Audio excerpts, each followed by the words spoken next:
So we'll make a bit of a start for today. So welcome everyone to today's webinar, securing your next role, some job search strategies for 2024. I thought it was timely to do this, given the kind of, I suppose, the state of the job market at the moment. We've not done a webinar on this particular topic for a little while, so I thought it was quite timely. So we'll make a start. As I said, some people will likely join all the way through. We are recording the webinar, so people can pick up the thread as we move through. A little bit of housekeeping, as always. The system has set your microphones to mute on entry, so if you can ensure your microphones are turned off, that would be great. So if someone can't hear me, Howells can't hear me. Can everyone else hear me okay? Just before we go any further, it'd be useful if people can hear me. Lindsay can hear me. Okay, so it suggests if one person can hear me and one person can't, probably the person that can't hear me. So if you can hear me as well. Okay, so you're in okay now. Perfect. Good. Excellent. So if everyone can hear me, if there's any technical problems like that throughout, if you suddenly can't hear me, you should be able to see some slides as well. You should be able to see me as well, just a small window. Just jump in the chat. So as I was saying, you are set to mute on microphone. If you can keep your microphones on mute, it's really good because obviously we are recording the webinar, and if you pick up a lot of background noise with unmuted microphones, which really affects the quality of the recording and the experience of the other people. Questions, feel free to chat them in the chat box. We'll be having an allocated time for Q&A at the end of the presentation. But if there's anything striking that you want to ask throughout, or anything that doesn't make sense, or you want me to clarify or repeat, or something that really burning question you want to ask, do feel free to put questions in the chat whenever you like. Obviously, I will be doing a full kind of Q&A at the end, as is customary. Okay. So, if the slides will work. So the outline for today, to start with, just going to go into a little bit more detail on understanding the current job market landscape. People often ask what the state of the current job market is, and it's useful to understand your market before you commence any kind of job search. So that's something we'll start off with to begin with. The impact of the current landscape or the current climate on the job seekers and how that is affecting both job seekers and actually employers. I'm going to go through some effective job search strategies, try and untangle some of the sort of myths around job seeking and really kind of outline some good solid strategies that people can use to move forward. Talk about how to showcase your achievements, a little bit on also building emotional resilience, which is a kind of key part of any job search. And as I mentioned, a bit of a Q&A at the end of the session. Okay, so we'll crack on. So a little bit about me, not too much because I want to bore you to death, but for those of you that aren't aware, my name is Laurence. I am the Client Services Director for an organisation called Outplacement First. I'm proud to lead a team of individuals and consultants that support both organisations and individuals through change and redeployment and transition. Whether it's individuals that are approaching retirement, whether it's individuals that are looking for a career change, or individuals that are either at risk or have been made redundant, we provide support for people at all levels, cross-sector, and we've been doing that for over 20 years. So I like to think we know what we're talking about, but we also are always looking to learn and develop, which is why these kind of interactive sessions are so important to us. Okay. So that's me. That's enough about me. I'll take my photo quickly down because no one wants to look at that as well as look at me talking. So really the initial part of the first kind of subject that was on the agenda, understanding the current job market. And I think it's important to do this, and it's something we would talk about with any client. People often ask this at the beginning, what's the current job market like? Now, I'll go into a little bit of detail about how whether the job market is strong or weak, it shouldn't really affect massively your strategy. However, it's good to understand the market that you're working in so you can manage your expectations accordingly in terms of how long it might take you to find a role, whether you need to compromise on your objective or not. It's just understanding your market before you launch any sort of campaign is obviously a crucial part of the planning phase. So we are in an economic downturn. We have been we were in a cost of living crisis. We've seen a hike in interest rates, although they have, I think, come down today slightly. That has negatively affected the job market. successive interest rate hikes, economic instability, global shift in markets, coupled with quite a lot of political uncertainty over the last few years as well, has had an impact on unemployment, has had an impact on the job market. We've seen an increase in redundancies over the last 24 months. And coupled with that, fewer job openings. So it's almost a perfect storm that's been created. And apologies if this sounds overly negative, and we are going to get to some ways of countering this, but that's a kind of realistic, pragmatic view of the job market and the way that it currently looks at the moment. There's been a 12,000 decrease in job vacancies from the previous quarter, according to the Office of National Statistics. The unemployment rate is currently at 4.2%. Okay, so we've seen an increase in unemployment and a decrease in advertised job vacancies. And I'll stress that is advertised job vacancies. And I completely agree that all statistics should be taken with a little bit of a pinch of salt, but that's what we're currently working with. The sectors most affected by that, retail and hospitality, I suppose sectors that traditionally have a relatively high turnover of staff, and manufacturing as well.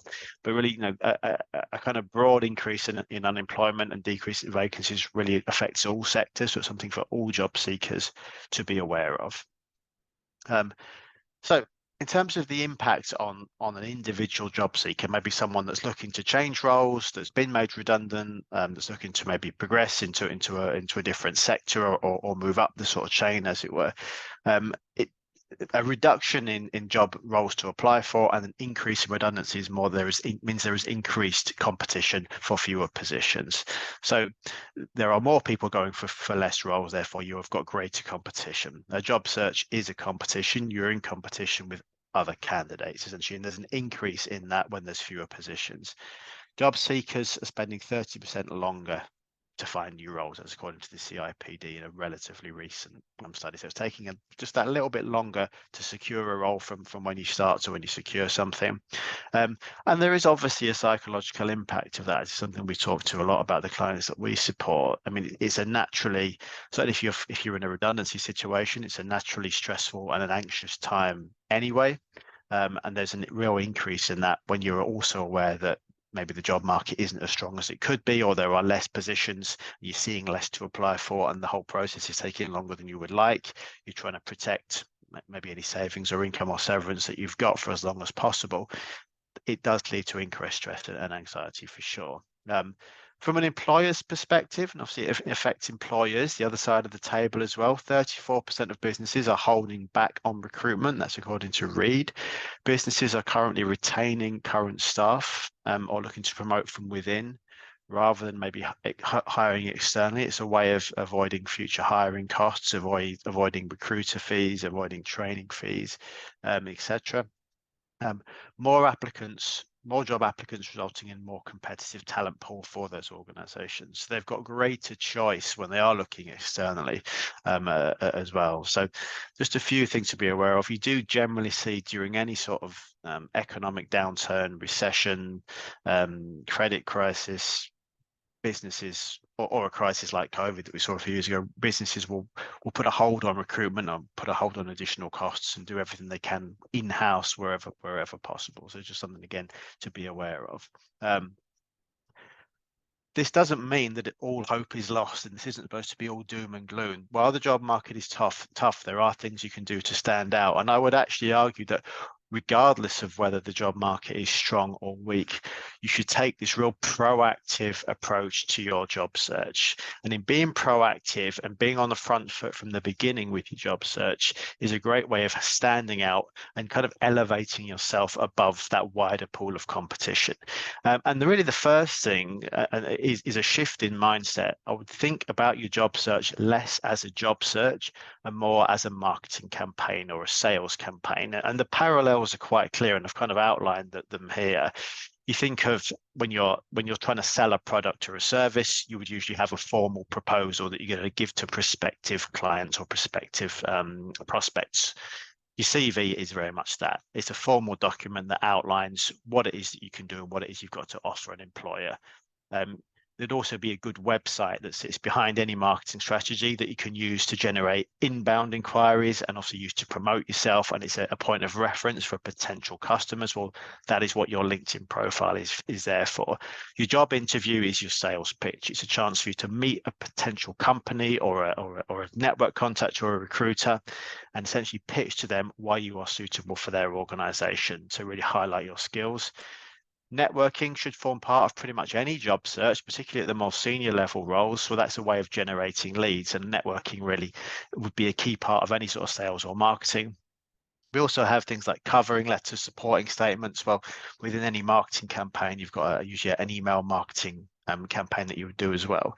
So that strategy and that idea works quite well, and it's a good sort of template to think of your job search along those lines. I am selling my services on the job market. I've got these tools to enable me to do that: my CV, my LinkedIn profile, my interviews, etc. So really think of it in those terms. Forces you to be super proactive, and you should really be on the front foot with your job search. Like any good salesperson, business development person, they're not going to sit back and wait for the inquiries to come in. They want to get out there and generate them. And in doing that, you're generating your inbound inquiries as well as your outbound ones. But that proactive approach is really vital to a job search, particularly when the job market is how it is at the moment and there is that increased competition that I've talked about. Your CV, the first thing I mentioned there, obviously I could talk all afternoon about CVs, and we've got limited time. The key thing with the CV is to tailor your CV for the roles that you apply for. CVs, in terms of the format, the style, and the structure, are relatively subjective. You certainly want a style that is easy to read and easy to navigate. No one wants to read a sort of sixth form art project, graphic design project gone wrong. No one wants to play hide and seek for the information that they need. If it takes you more than a minute, probably more than 30 seconds to find the information you need, you're going to give up and move on to the next CV. So a linear standard layout, starting with a profile, usually a summary of the relevant key skills and a summary of your achievements in reverse chronological order, should be around 2 pages long. You should have all the most important information on the first page. So first page is the key information, second page is there for reference. First page, you've got things like your profile, the skills, and the achievements from your most recent role. As I said, second page for reference, which might be older roles, education, interests, that kind of thing, membership of professional bodies. But it is important that you tailor your CV for each role. A great CV is not a great CV if it's not relevant for the role that you're applying for. So you want to really highlight the skills most relevant to the job description. Make sure you've got enough relevant keywords on there that match the job description so it can get through an ATS system. Same with a covering letter. You really want to be tailoring covering letters to everything. Just like a salesperson, if I'm sending a proposal out to a potential business and I'm offering them outplacement services, I'm going to make sure I tailor that proposal so it really matches their requirements in terms of their organization. Use your CV to showcase your achievements. Again, you're looking to sell yourself, and nothing sells you better than an achievement statement. Brief, 1 to 2 sentences, rather than just a list of things you have done. Think of your CV as a list of things you have achieved. And it's not all the big grand stuff. An achievement can be as simple as giving a colleague some feedback or completing a report, as long as you tailor it in a way that you've got an action and a result on there. So this is what I've done and this is what it led to. So use numbers to highlight your achievements, figures wherever possible.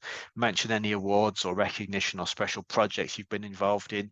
Include those examples. So your achievement statements are non-generic and they're specific, and that sells you far better, and it elevates you from the competition, because most people will just include generic statements. Well, if yours is non-generic and specific, it's going to help you stand out, in a much greater way. Similar with the cover letter, and this idea that you're tailoring as part of this kind of proactive approach. A cover letter should be specific to the role you apply for. And I use the term cover letter generically. Maybe it's called a supporting statement, a statement of interest, a credibility statement. They're all kind of variations of the same theme. It's something in addition to your CV that highlights your particular suitability for the role and interest in the company. So include some interest or some research in the company, mention some specifics about why you're particularly interested, why that company's for you. Talk about the most relevant roles, most relevant skills that you can include on that cover letter. Be as personal as possible, so address to a specific person wherever you can. Be clear and concise, no more than 1 page for a cover letter. And again, we're same with the CV, absolutely proofread it. Ideally get somebody else to proofread it, even if it's a partner, husband, wife, you know, grown-up kids, whatever.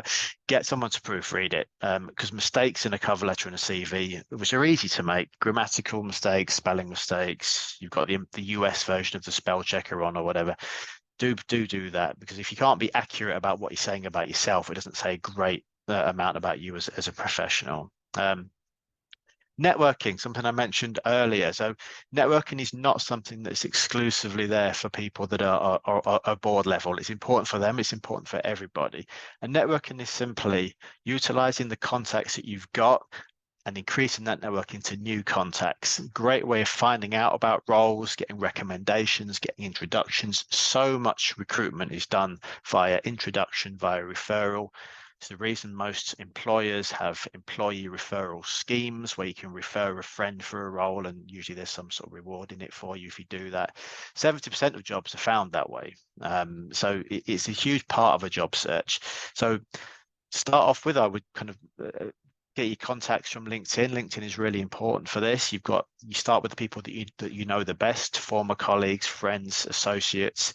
You can broaden your network by attending industry events. A lot of those are run online. There are lots of groups online that you can join, to search for groups on LinkedIn for people that work at your level in your industry, fellow professionals.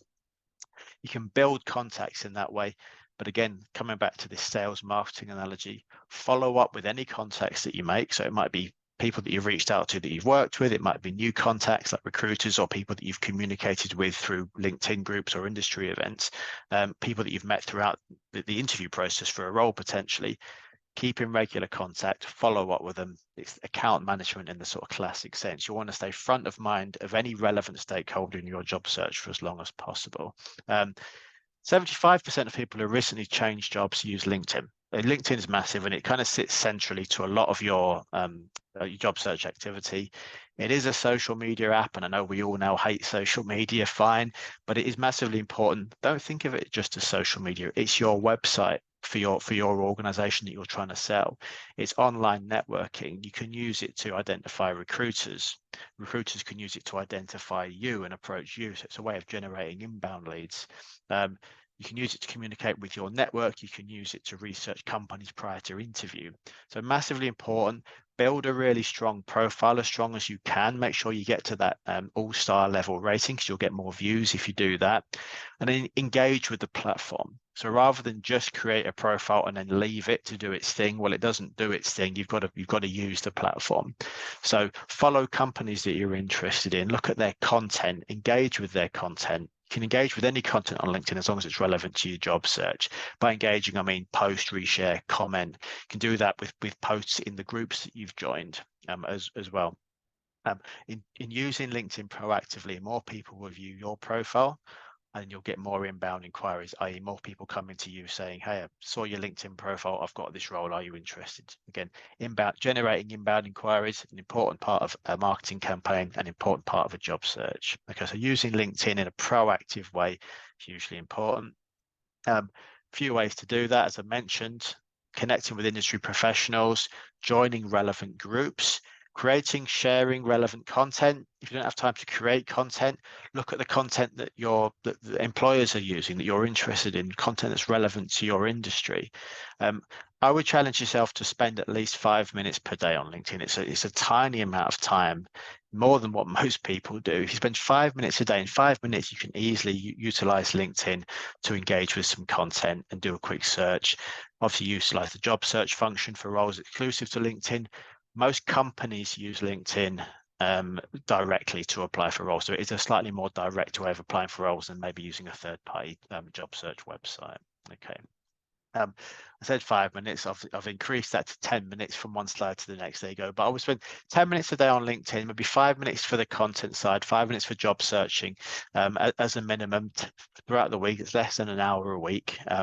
If you've got the app on your phone, you can quickly use that as well. So it becomes very quick and convenient. The key part of your job search, and I should stress, not just searching for roles on there. Again, the networking and the content stuff just as important. Okay.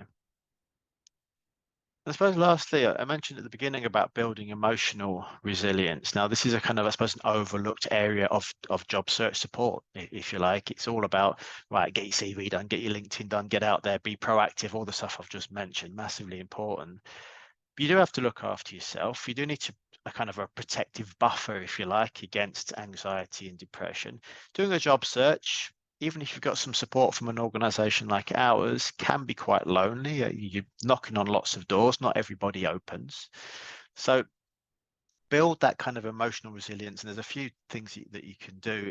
We've got a few tips, but building that kind of protective buffer against anxiety and depression, improving your problem solving abilities, enhanced coping mechanisms, maintains your confidence, and it keeps you motivated throughout. And you do need to try and keep your motivation levels up. If you're doing a job search, if you're doing a sales campaign, you have good days and bad days. You have days where people answer the phone, people get back to you, people respond, and you see lots of things to apply for. You have days where you don't see anything and no one gets back to you and nothing really happens, and it feels very frustrating. But if you've increased your sort of capacity to deal with that through that resilience, you'll cope with it far better. So just a few kind of tips there that I've put on the slide. So mindfulness and meditation. Meditation has massively increased in popularity from, I suppose, the non-spiritual to the kind of slightly more pragmatic side of it, as a way of de-stressing, as a coping mechanism. A couple of really good apps. Headspace app I use myself. The Calm app I've had recommended as well. Most of them have free trials. Very, very good. And you can spend just a few minutes a day focusing on that. It does really help set you up for the day. Physical activity. Anyone that knows me, I bang on about this all the time.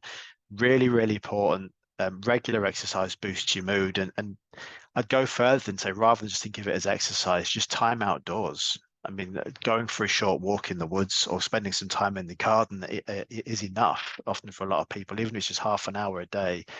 Get away from the screen, get away from the desk, spend some time outside, walk around, whatever your activity is. But just spending time outside in nature is really, really important for mental health, and you'll come back massively refreshed.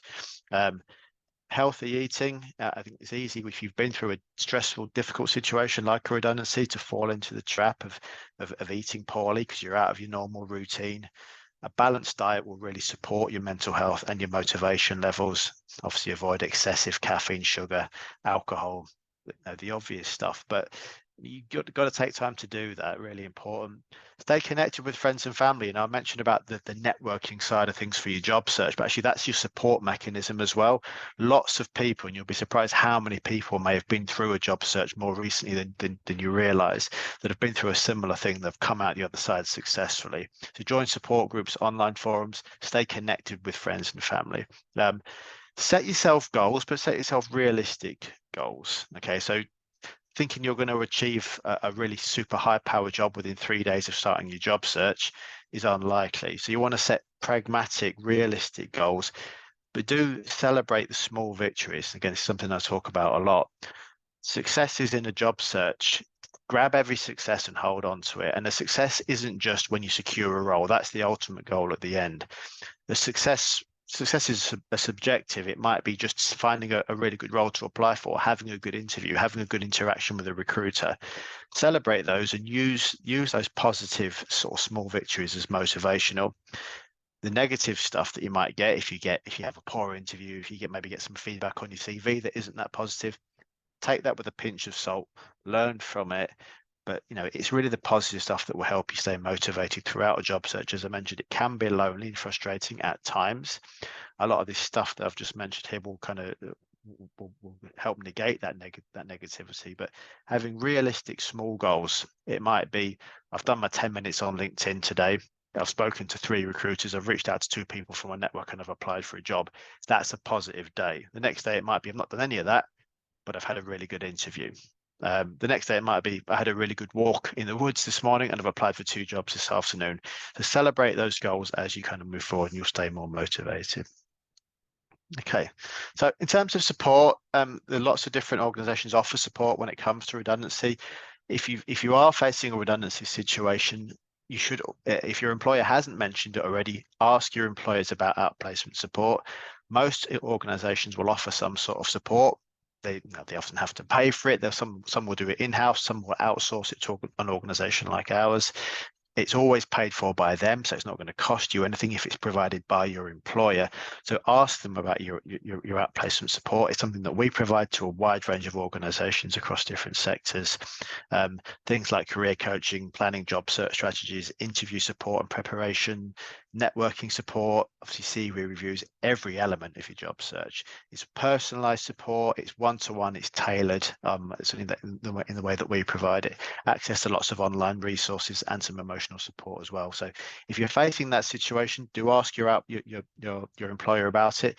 If you're just an individual that's looking potentially to change roles and want some support, obviously, do feel free to reach out to us, Outplacement First, because we have a lot of tailored one-to-one sort of individual plans as well.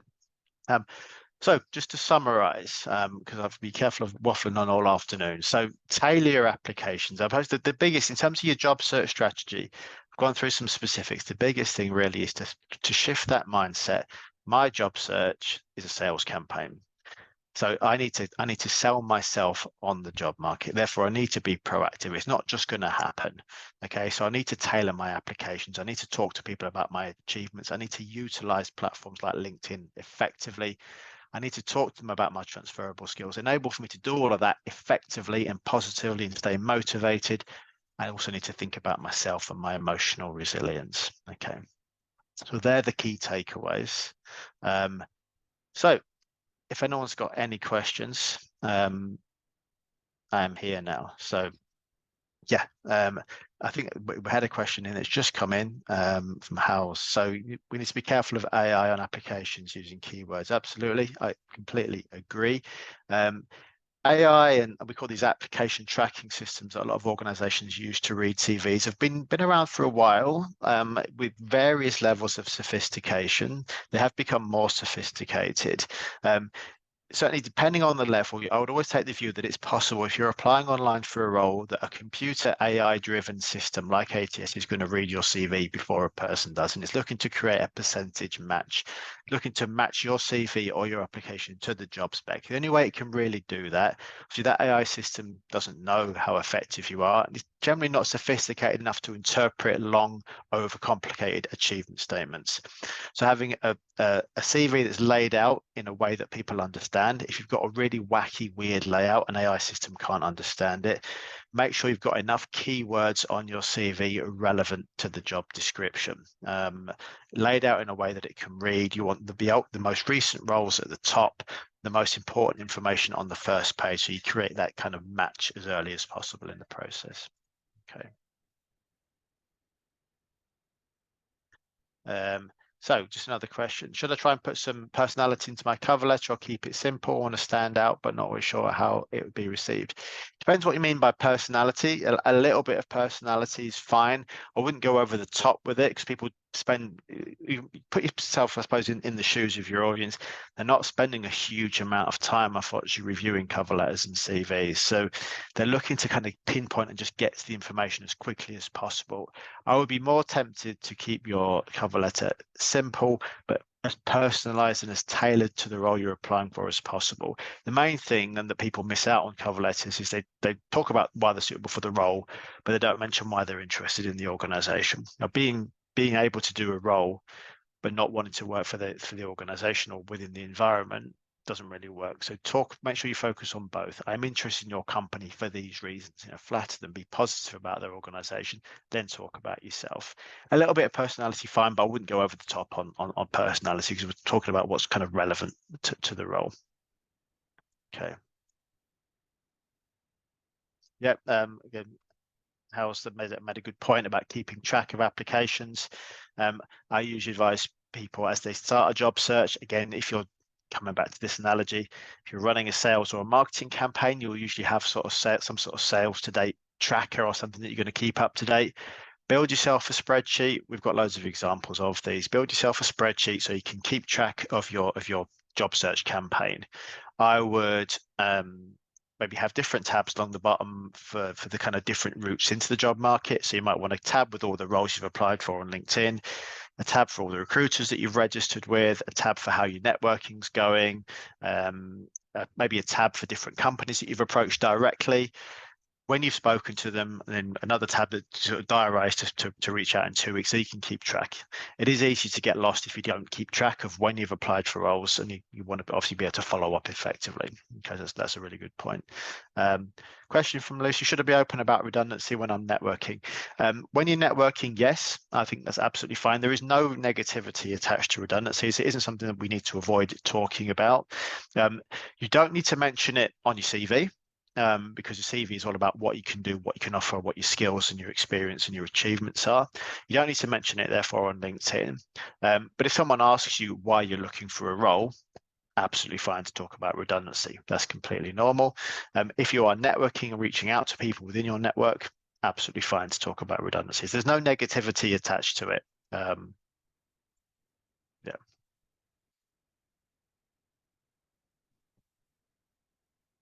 So, question from Sophie: who should I be connecting with on LinkedIn? So, I suppose if we take the example that you may be building LinkedIn, you're quite new to LinkedIn, you don't have much of an established profile. So the first group of people that I would connect with on LinkedIn are the people that you know, because they're the people that are likely to accept your connections. People that you don't know are more likely to connect with you if you've already got an existing base of connections because you look credible. Whereas if you've got no connections and you reach out to someone that doesn't know you, they're going to see that you've got no connections. It looks a bit random. So connect with people, first of all, that are likely to accept your connection, but also are relevant to your job search. It doesn't necessarily mean all your mates.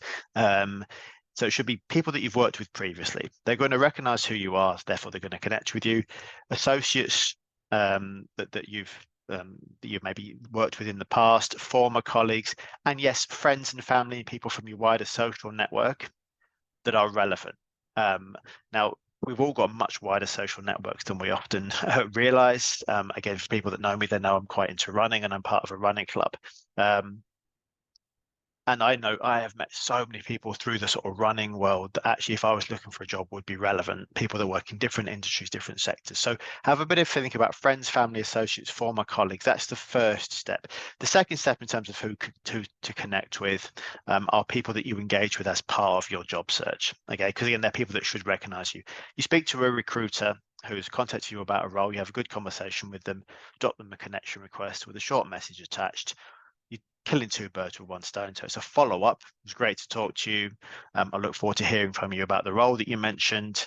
Thought it might be useful to connect on LinkedIn to keep in touch more easily. Following up on interviews, following up with people that you may be introduced to via your network. That gives you a good base in terms of your LinkedIn profile. People that you know well, people that you engage with as part of the process, recruiters essentially, etc. And then from there, you can start to reach out to new connections. That is going to be people that you maybe interact with in groups that you join, people that you've identified within target companies, that kind of thing. But yeah, start close, but with anything and move on from there. Yeah, so how should I approach people on LinkedIn? Because most of the people are not replying after connection.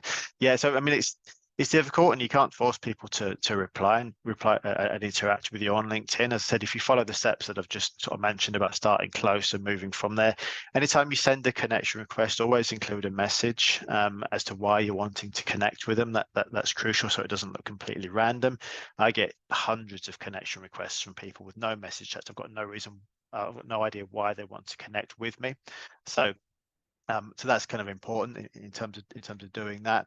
But yeah, I would always, the main thing is attaching a message and also having a stronger LinkedIn profile in the first place. If you're connecting with people or looking to broaden your LinkedIn network and interact with people, but your LinkedIn profile is incomplete or you've got zero activity, you've not used the platform proactively, again, people are less likely to interact because it doesn't look a credible profile. If you've got a great looking profile, with an all-star profile, completed sections, you're proactive, you engage with content, and you're always including a message when you approach people, you're increasing the likelihood that they're going to engage with you. You can't guarantee it, of course you can't, but you're increasing the likelihood there. Okay.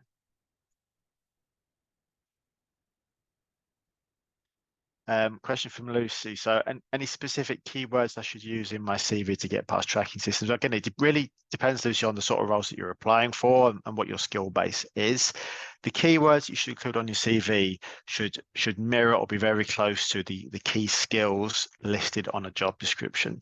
So when you're analysing your job description and looking to tailor your tailor your CV, you're looking at that job spec, you're looking to identify the kind of the core skills on the job spec or the core competency areas on that job spec and transpose those into your LinkedIn.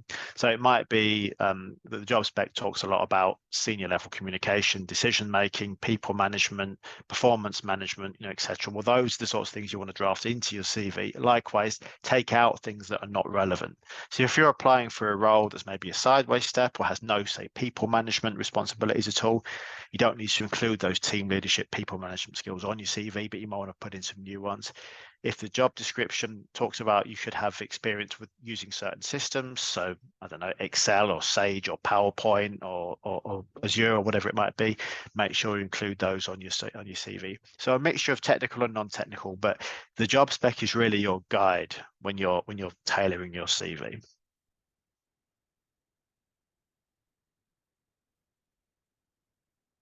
No problem.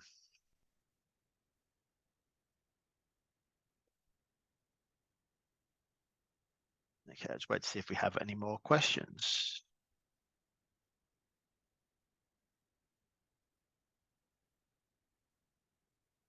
Okay.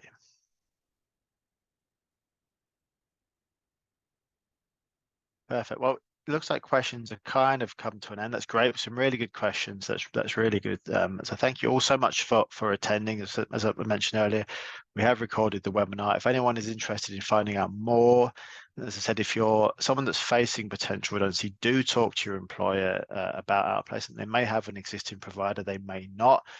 If they haven't, and you like what you've heard, our organization is called Outplacement First. You'll easily find us on LinkedIn, Google, and Bing. If anyone wants to contact me directly, I think we've got my contact details on here. Yes, we have. My email address is at the bottom of the screen there. I'll leave that up. So it's lawrence@outplacementfirst.co.uk. Do feel free to contact me directly if you're interested in maybe exploring some support options for yourself. But otherwise, I do thank you all very much for attending. If you're doing a job search, I wish you all the very best and good luck for the future.